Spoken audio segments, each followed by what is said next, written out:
Hi, this is Flash 2042 with a tutorial on lofting a basic track shape in 3D Studio Max. I've seen quite a few different ways that people like to do it. You know, the box method, or they like to loft it one way and not do banking transitions, or I've actually seen in the old days where people would just use planes and bend them. So I've kind of taken all the different ideas I've seen in the past and thrown them all together along with some of my own creativity to make this method here, and it seems to work pretty well.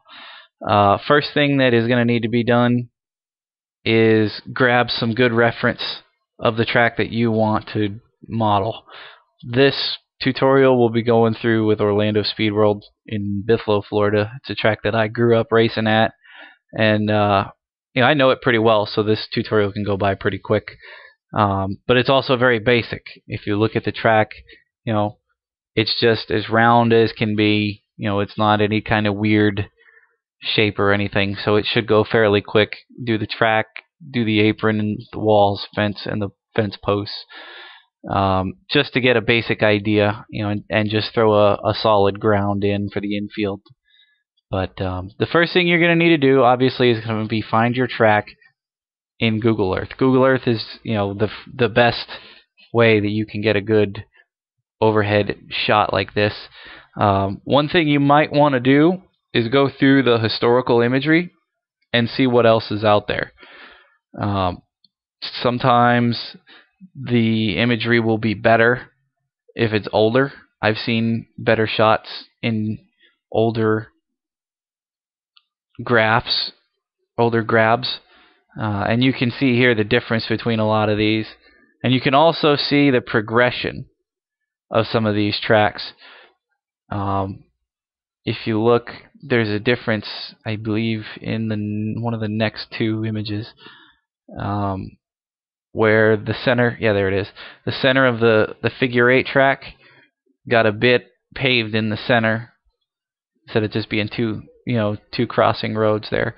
So that's another thing you need to be very mindful of. More reference stuff that you can grab would be shots taken at the track to give you different perspectives, or onboard videos, because if you've got a track with a real sharp transition in banking, you need to know where it starts, where it ends. Does the track dip into the corners, or does it just kind of pivot off of the infield or the inside of the track? For this video, it's going to go by the infield. It's going to be very, very basic, because that's how the track is in real life. So what you're going to do is just grab this image here. I've already saved it to save a little time. And you're going to load that up in 3D Studio Max. Fire up Max, and you'll just get this basic window. Make a plane in your top view. I set mine to 1 and 1 so there's less distraction.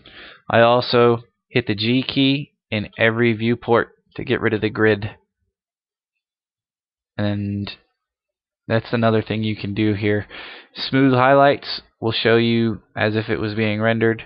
You've got your edged faces, which shows you the smooth and highlights, but also the wireframe on top of that. There's some other ones you can play with here, but I won't get into that. Also, for the purpose of this tutorial, my textures are all just going to be loaded as standard diffuse bitmaps.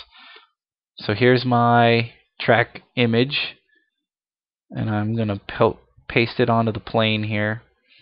One thing that I'm going to do is set this a foot or two below 0, just to make everything else on top pop out instead of just popping straight up at 0. So now we've got our basic plane mapped. What we need to do, because you can obviously see that it's in the wrong proportions, we're going to go through and measure the track so that it's laid out correctly. And you're going to do that just by taking your ruler tool, straighten the track out, obviously number 1. Take the ruler tool, make sure it's in feet, and then find some points that you can use. Like me, I'm using the inside of the apron, these little paint lines, just to give a basic measure. I'm going to call that 540 feet. It's pretty close.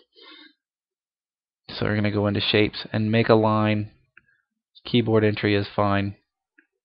So that's going to be, start it there, and then 270. So that's 540 feet. And you can see that the shape has to be a lot bigger. The track line is a lot bigger than the plane that we created earlier. So we're going to go ahead and just scale it up, just kind of to a general size there. And if we got to move it around, that's fine too. We'll mess with that later. Another thing, you can hit F12 and bring the type in window up, and then you can drag it to make big or small adjustments real finely. So we've got the width measurement down.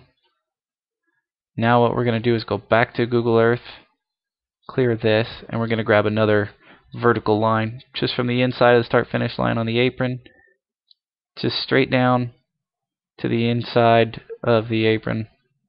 That's be 240 feet.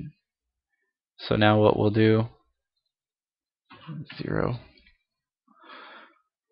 120 feet,